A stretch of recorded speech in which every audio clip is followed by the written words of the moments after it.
Hello, my students. Let me take you somewhere before we even begin. Imagine a stadium filled with thousands of voices, drums echoing, flags waving, hearts beating in unison. And all of that energy, all of that passion, all of that emotion, created by one simple thing: a ball. Football isn't just a sport, it's history, it's culture, it's identity. It's the one language the entire planet understands without translation. But how did a simple game played on muddy fields hundreds of years ago become the heartbeat of nations? How did it turn ordinary players into legends? How did it become so powerful that wars paused, cities united, and millions cried over 90 minutes? In this episode, we're not just talking about football, we're traveling through its soul. So stay with me till the very end, because the final message of this episode will reveal a truth most people never notice. Football doesn't just belong to the world, it belongs to you, to your memories, to your emotions, to your childhood, to your dreams. Let's begin this journey together. Part 1. If you try to explain football to someone who has never seen it, it sounds almost too simple. Two teams, one ball, one goal at each end. Kick the ball, protect your net, score more than the other side. That's it. And yet, somehow, this simple idea became the biggest sport in the world. The heartbeat of nations, the rhythm of childhoods, the soundtrack of cities, and the emotional language of millions of people. But football didn't start as a global phenomenon. It started as an instinct. The instinct humans have always had to run, to compete, to chase, to create rules around movement, to turn chaos into play, and play into culture. Part 1. If you try to explain football to someone who has never seen it, it sounds almost too simple. Two teams, one ball, one goal at each end. Kick the ball, protect your net, score more than the other side. That's it. And yet, somehow, this simple idea became the biggest sport in the world, the heartbeat of nations, the rhythm of childhoods, the soundtrack of cities, and the emotional language of millions of people. But football didn't start as a global phenomenon. It started as an instinct. The instinct humans have always had to run, to compete, to chase, to create rules around movement, to turn chaos into play and play into culture. Long before stadiums, cameras, and billion-dollar clubs, ancient civilizations were already playing versions of football. In China, thousands of years ago, soldiers played a game called kuju, kicking a leather ball through a small net as part of military training. In ancient Mesoamerica, the Maya had a ball game that mixed sport with ritual. Even in Greece and Rome, people played rough versions of football on open fields, using their feet, their strength, their bodies. No one called it football yet, but the human desire was already there, to chase a ball, to defend a space, to win together.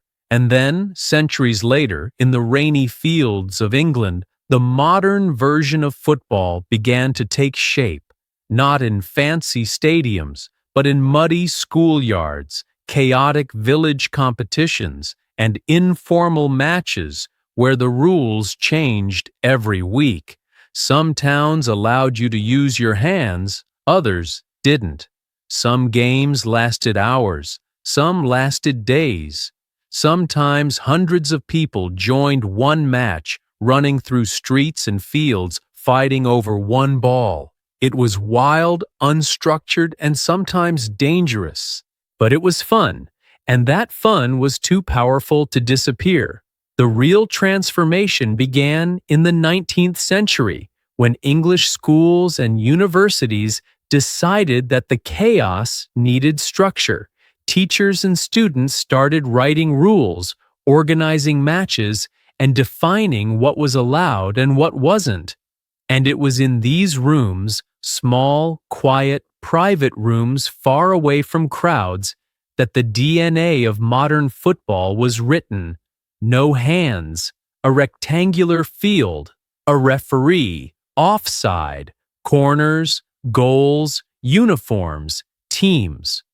For the first time, football wasn't just running after a ball. It was a system, a sport, something organized, repeatable, teachable. And once the rules became official, something magical happened. Football escaped the schools and flooded into the streets. Workers, miners, sailors, factory employees, everyone began playing. The sport wasn't expensive. You didn't need horses or weapons or equipment. All you needed was a ball, or something shaped like a ball, or something that could be kicked. Kids made balls out of cloth. Workers used whatever they found. People created goals from stones, jackets, pieces of wood. Football belonged to everyone, and that was the beginning of its power. But something bigger was waiting. As England industrialized, its ships traveled the world. And what do sailors take with them? Small things, personal things, things that remind them of home. One of those things was football. And when these sailors arrived in ports in South America, Africa, Asia, and Europe, they didn't just bring goods. They brought the ball. They brought the rules. They brought the passion. And football began to spread like fire across the world. Imagine the early days in Brazil, Argentina, Uruguay. British sailors playing matches on the beach while curious locals watched. Soon the locals joined. Soon they created their own teams. And soon the sport evolved into something unique, faster, more creative, more expressive, a style that didn't exist in Europe, a style shaped by culture, music, rhythm, personality. That was the beauty of football. Every country didn't just learn it, they transformed it. England gave the world the rules, but the world gave football its soul. By the early 20th century, football clubs were forming everywhere. Communities built teams the way they built churches or schools. A club wasn't just a group of players. It was identity, neighborhood, pride. Shirts became colors, colors became symbols, symbols became traditions. And when the first international matches were played, people understood for the first time that football wasn't a game anymore. It was emotion. It was belonging. It was national spirit. And then came the idea of a World Cup, the dream of bringing the entire planet together for one tournament, one trophy, one celebration of human movement. When the first World Cup took place in Uruguay in 1930, it wasn't perfect, it wasn't massive, it wasn't global in the way it is today, but it was a seed, a signal. A promise that football was becoming the world's language. What makes this sport so powerful isn't just the rules or the competition, it's the simplicity. A ball moves, and your heart moves with it. A goal doesn't need translation. A victory doesn't need explanation. A match is a story anyone can follow. And unlike many sports that require equipment, lessons, money, or space, football only requires desire. A desire to play, a desire to connect, a desire to belong to something bigger than yourself. Football grew because it fit perfectly into human nature. We are competitive, but we are also social. We want to win, but we want to win together. We want to express our individuality, but we also want to wear the same shirt as our team. Every pass is connection. Every goal is emotion. Every match is a story. People who don't even speak the same language can play together without saying a single word, because the ball speaks for them. And that's why, by the mid-20th century, football wasn't just a hobby anymore. It was a global movement. Countries built stadiums that looked like temples. Fans created chants, songs, rituals. Newspapers printed match stories like holy texts. Children dreamed not of becoming soldiers or kings, but of becoming footballers, magicians with their feet, heroes on grass. But the story of football is not just about how it spread. It's about how it transformed people, players, fans, communities, nations. And in the next part, we dive deeper into how football became a global passion, how legends shaped the sport, and how the game turned into one of the most powerful forces of joy on the planet. Part 2. As football spread across continents, something remarkable began to happen. The sport didn't just belong to England anymore.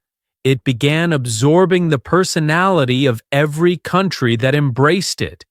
Each nation shaped football the way artists shape clay, adding its own rhythm, emotion, and philosophy. And little by little, football transformed from a simple game into a global identity, a living culture that connected millions of people who had never met, yet somehow felt like they understood each other perfectly. In South America, for example, football became a kind of dance. The ball wasn't just kicked, it was caressed, protected, celebrated. Players treated the ball like a friend, not an object. Children growing up on the favelas and beaches learned football the same way they learned music, by listening, experimenting, improvising. Every dribble, every pass, every flick of the foot carried a kind of joy that felt uniquely Brazilian, uniquely Argentinian, uniquely theirs. When people watched those early South American teams, they didn't just see strategy, they saw poetry, rhythm, and imagination. The game became a stage, and the players became performers. Europe, on the other hand, shaped football with discipline, intelligence, and structure. Teams focused on organization, defense, passing systems, and tactical precision.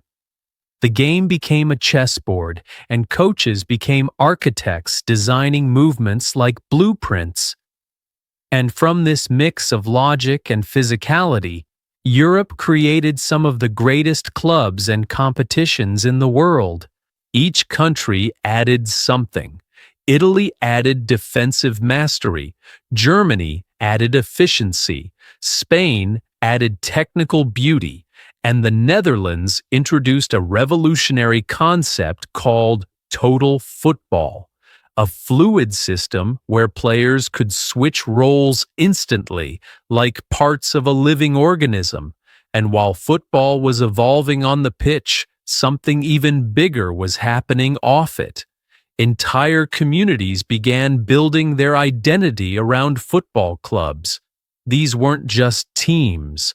They were symbols of pride, of belonging, of dreams. A club wasn't just where you watched matches. It was where you grew up, where your grandparents took you, where you argued with friends, where you celebrated victories and mourned defeats. People didn't just support clubs, they inherited them. Fathers gave them to sons, mothers to daughters, siblings to siblings. It wasn't just support, it was loyalty written into the heart. The rise of legends also began shaping the story of football. Players weren't just athletes anymore. They were myths, heroes, almost like characters from epic stories. Think about Pelé, A young boy from poverty who grew into a global icon, a player whose talent was so extraordinary it felt supernatural. Or Diego Maradona, a man whose genius and madness created some of football's most unforgettable moments. These players weren't just famous. They were symbols of hope, proof that a ball could carry you from the dirt streets of your childhood to the biggest stages in the world. And as television arrived, everything changed again. Suddenly, football wasn't limited to stadiums. It entered living rooms, cafes, bars, and small shops. A match played in one country could be watched instantly in another. A goal scored in Europe could make a child in Africa or Asia jump with joy. The distance between nations became shorter, not because planes became faster, but because football connected hearts. Families began planning their weekends around matches. Workers rushed home to catch the game. Streets fell silent during big finals. Football became a shared experience, a global heartbeat pulsing through millions of lives at the same time. But the biggest explosion came with international football. When national teams stepped onto the world stage, everything intensified. Suddenly, the sport wasn't just about clubs or local pride. It was about flags, anthems, cultures, identity. The World Cup turned football into a universal language. Every 4 years, the world stopped. People cried, celebrated, fought, dreamed, and believed together. The World Cup wasn't just a tournament, it was a festival of humanity, a meeting point for nations who shared only one thing: the love of football. And what made the World Cup so special wasn't just the goals or the trophies. It was the stories. A small country beating a giant, a young star rising from nowhere, a team carrying the hopes of millions, a moment of brilliance that became a memory forever. Football is unpredictable, emotional, and dramatic, and the World Cup magnified all of that. It made heroes out of ordinary men. It made entire countries fall in love with the game. It made the world understand that football isn't just a sport, it's a mirror reflecting the hopes and dreams of humanity. As decades passed, football began evolving faster. More fans, more money, more rivalries, more drama.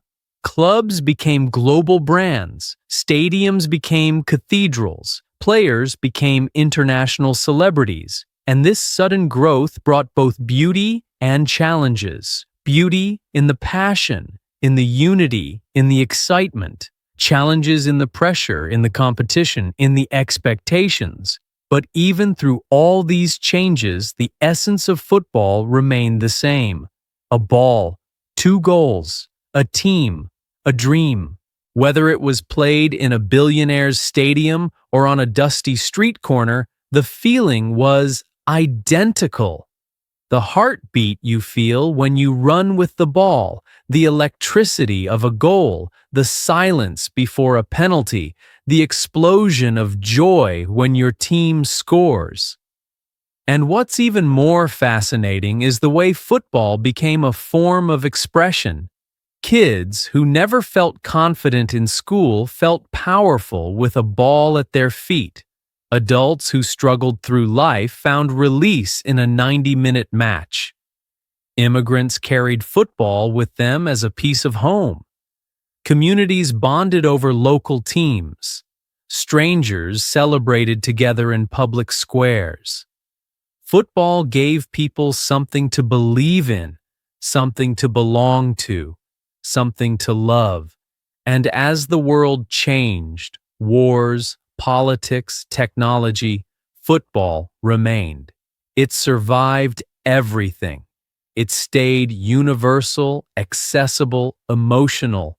The richer the world became in complexity, the simpler football felt. A ball rolling on grass was enough to make the whole world stop and watch. But the journey is far from over. Because the next part of this story is about transformation. How football stepped into the modern era. How rivalries shaped nations. How superstars became cultural icons. And how this sport grew into one of the most powerful forces on earth. Part 3. As football entered the second half of the 20th century, the sport began evolving faster than anyone could have imagined.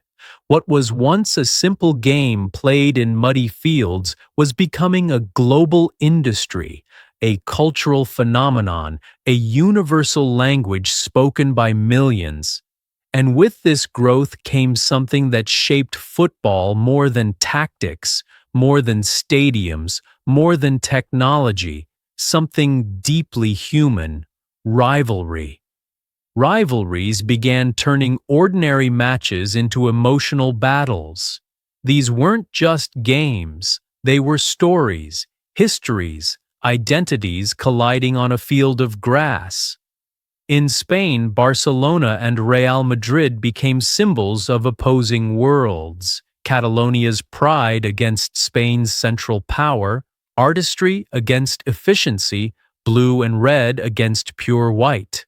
In England, Manchester United and Liverpool fought not only for trophies but for cultural dominance, representing cities shaped by industry, immigration, struggle, and ambition. In Argentina, Boca Juniors and River Plate weren't just clubs, they were reflections of social class, neighborhood identity, and generational loyalty. Rivalries gave football a heartbeat: loud, emotional, unpredictable. And while these rivalries burned through stadiums, another force shaped the sport: the rise of the superstar. Before, players were talented. Now, they were icons. They weren't just admired, they were worshipped. Pelé had already shown the world what genius looked like. But now a new kind of player appeared. Someone who combined talent with fire, brilliance with rebellion, beauty with chaos. His name was Diego Maradona. Maradona wasn't just a footballer, he was a story. A boy from poverty, a genius on the ball, a warrior on the field, a poet with his feet. When he played, the world didn't just watch, it held its breath. His dribbles felt like music, his goals felt like miracles, his imperfections made him human, and his World Cup performances, especially in 1986, became immortal. He lifted Argentina not just with skill, but with spirit, with defiance, with the belief that one man could change everything. And as Maradona's legend grew, Europe was shifting too. The Champions League, once a quieter continental competition, began transforming into the biggest stage for club football. Nights under stadium lights, fans singing for 90 straight minutes, goals that echoed through history. The Champions League became a theater of dreams. And as more nations joined, more teams rose, and more cameras broadcast the spectacle across the globe. Clubs like AC Milan, Bayern Munich, Manchester United, Juventus, and Barcelona became global brands, symbols of football excellence. But the real transformation came in the 1990s and early 2000s, when football entered the era of commercialization. Suddenly, television rights, sponsorships, and financial power reshaped everything. Clubs became richer, stadiums became bigger, and leagues transformed into entertainment industries.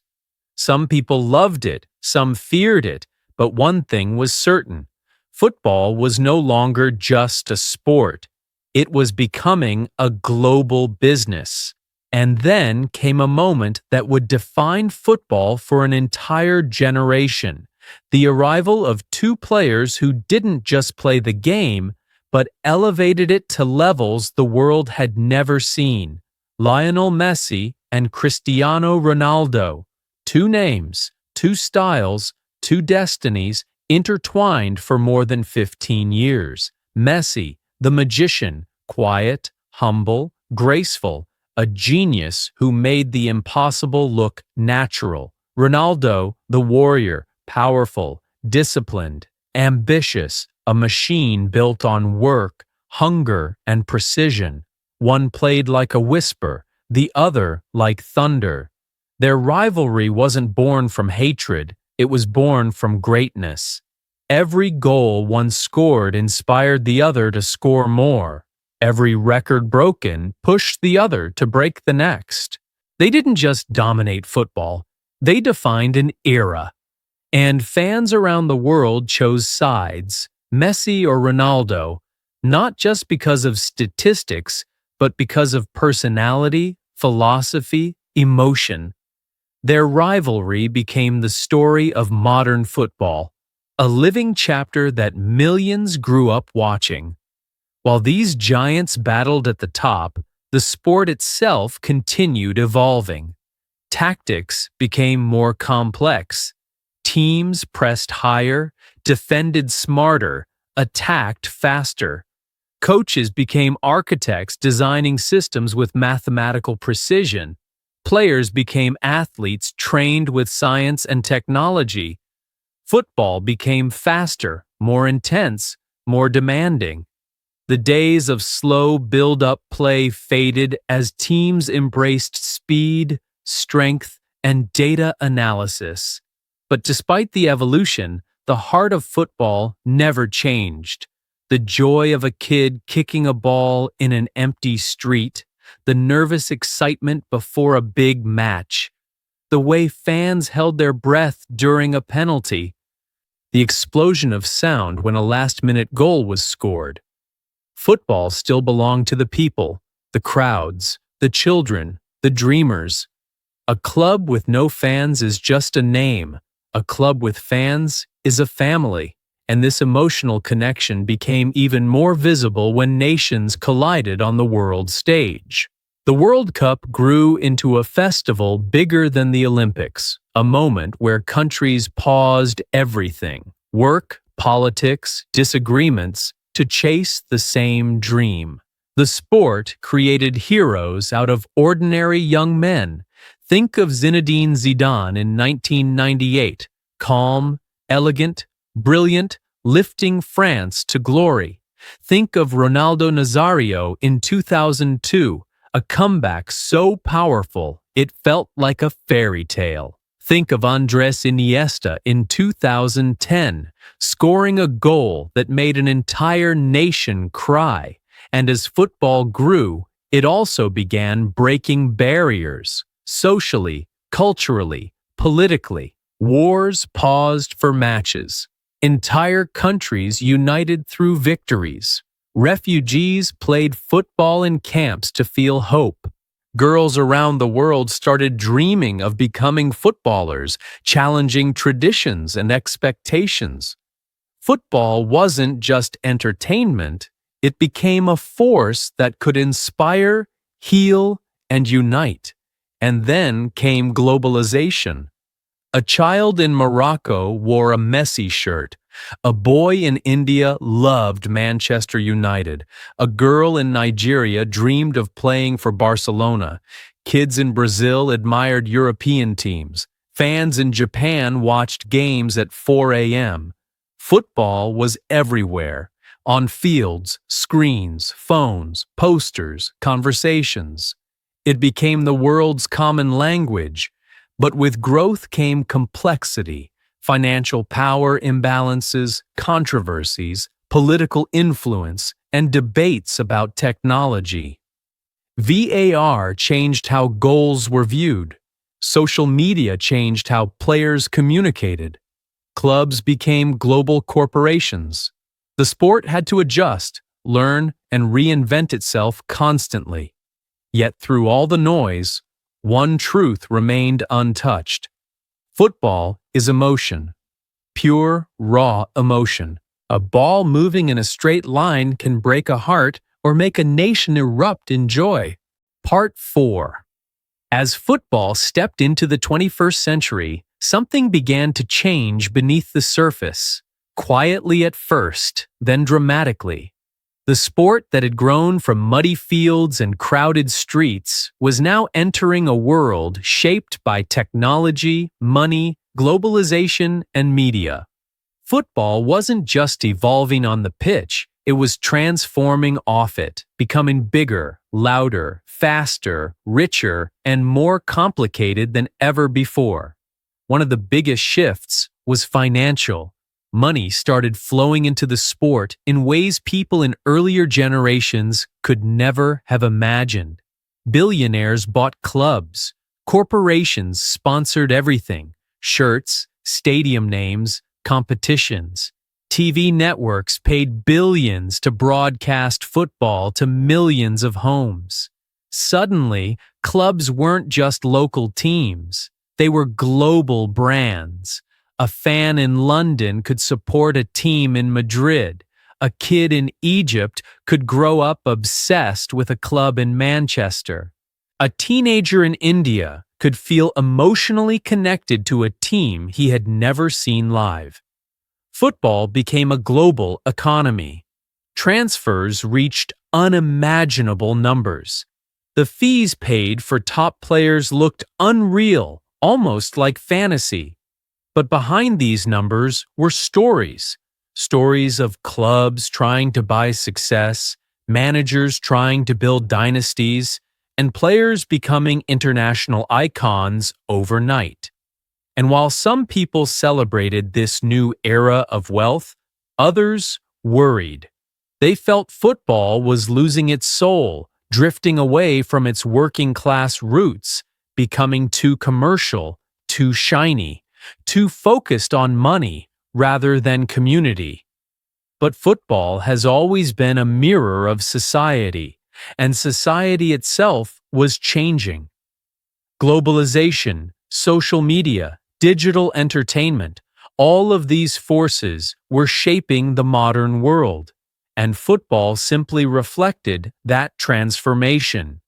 Technology also entered the game in full force. VAR, goal line technology, digital tracking systems, they all changed how football was played and how it was experienced. For decades, fans lived with the unpredictability of human error.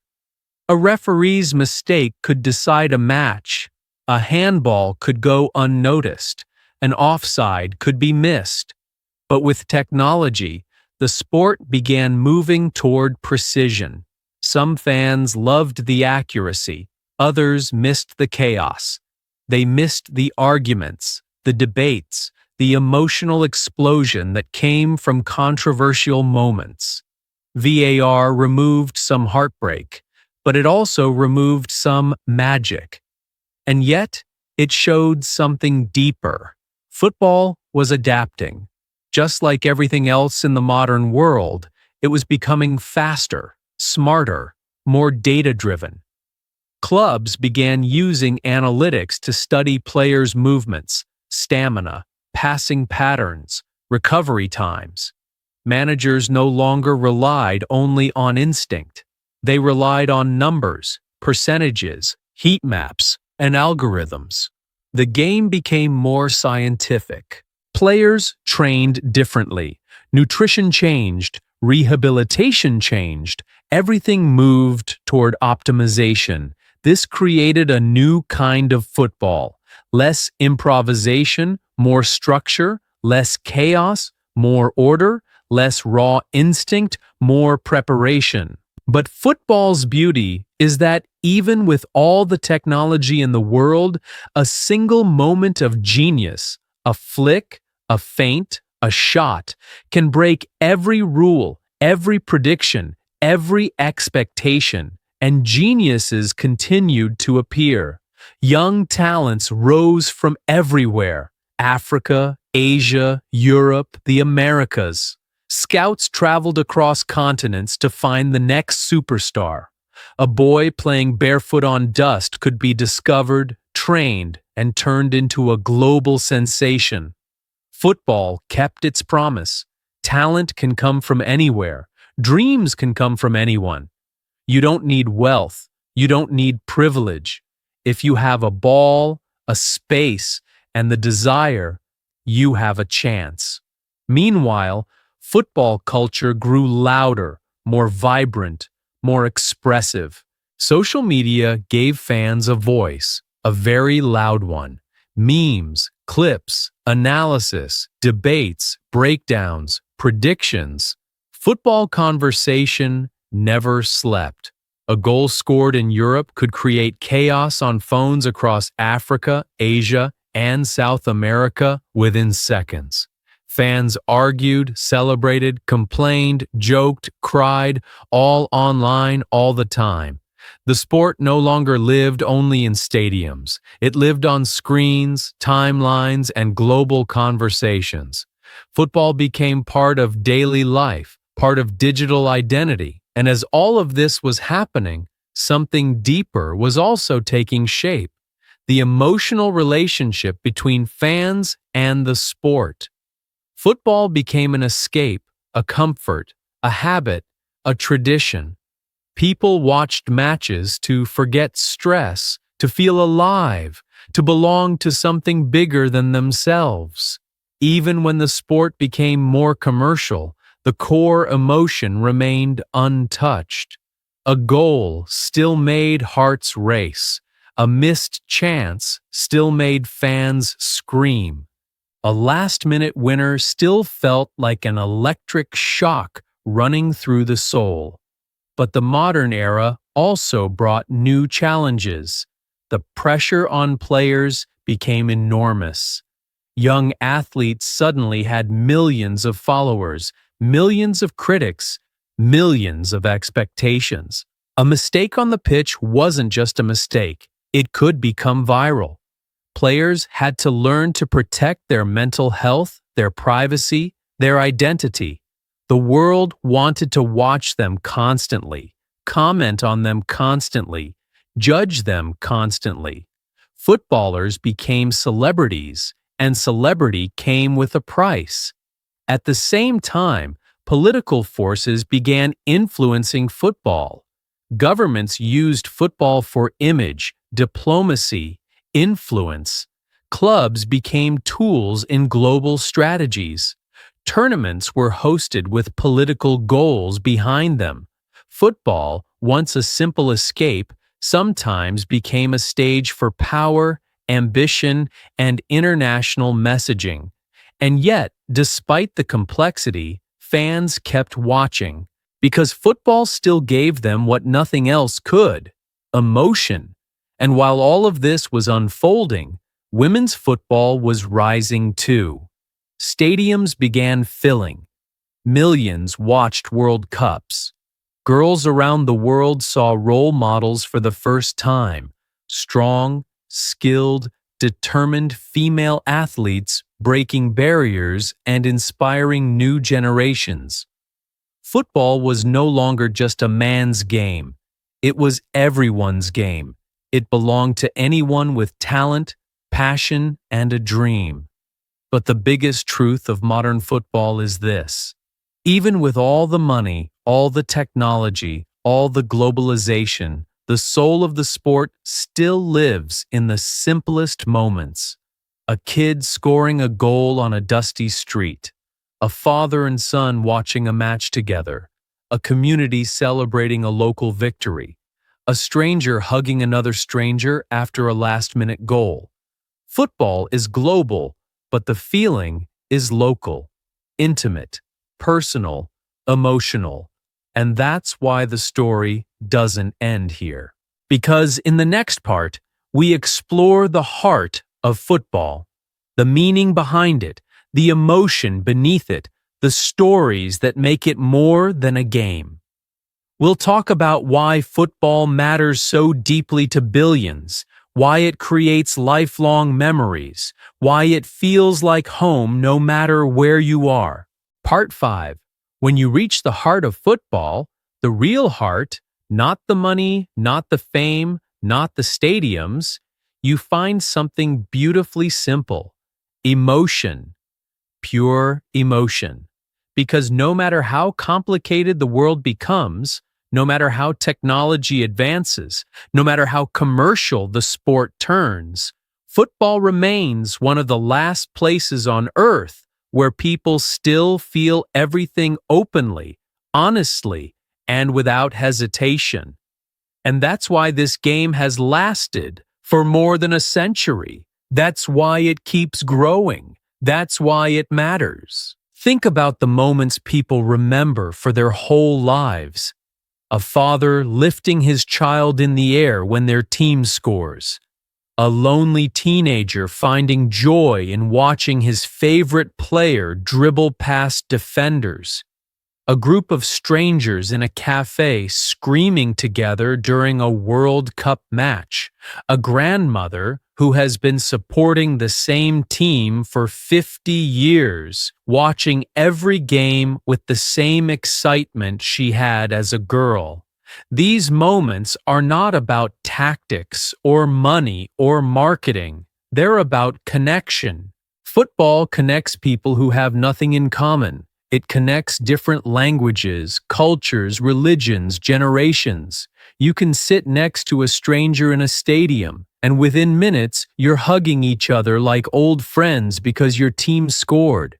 You can travel across the world and wear your club's shirt, and someone will smile at you because they recognize the colors. You can watch a match with people you've never met, and suddenly you feel like part of a family. Football builds invisible bridges, bridges that go beyond politics, beyond borders, beyond anything else. And the reason it does that is because football speaks a language that doesn't need words. A pass is communication. A dribble is expression. A goal is a scream of shared emotion. A save is a heartbeat returning to life. The drama, the unpredictability, the tension, everything inside the 90 minutes mirrors real life. That's why fans say football is life. Because in a strange way, it is. It has joy, pain, injustice, miracles, hard work, despair, hope, and redemption, all inside the same match. But football is more than feelings. It's memory. It's storytelling. Every fan carries a personal archive of moments, beautiful, painful, unforgettable moments that shaped who they are. The goal they celebrated as a kid, the heartbreak they felt when their team lost a final, the match they watched with someone who isn't alive anymore. These memories live forever, and long after players retire, long after stadiums change, long after clubs sign new stars, the memories stay. That's why football lasts, because it gives people stories that become part of their identity. And for players, football is more than talent. It's more than fame. It's a dream that requires sacrifice, dedication, resilience. Kids wake up at dawn to train. Families make impossible sacrifices. Players fight injuries, criticism, pressure. They face expectations from millions of people. And yet, when they step on the field, all the struggle disappears for a moment, replaced by the simple joy that started everything, the love of the ball. That love is what keeps the sport alive.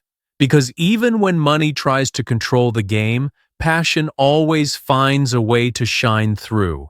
And passion lives not only in the great players, but in the everyday footballer, the child on a dusty street kicking a plastic bottle, the group of friends on a concrete playground making goals with stones, the amateur team playing on a small field in the rain. These people remind the world where the sport came from. They are the soul of football, and no amount of commercialization can erase that soul.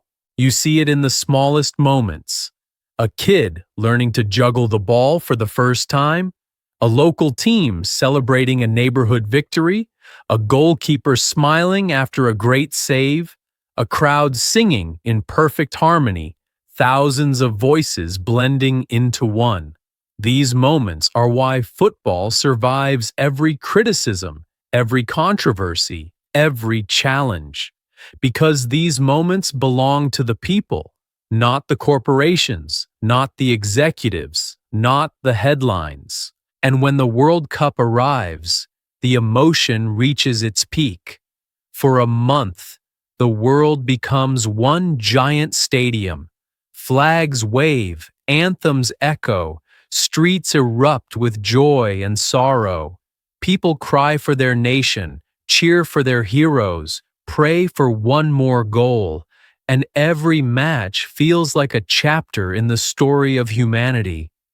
Teams representing entire cultures step onto the pitch, carrying hope on their shoulders. When they win, millions celebrate. When they lose, millions feel the heartbreak.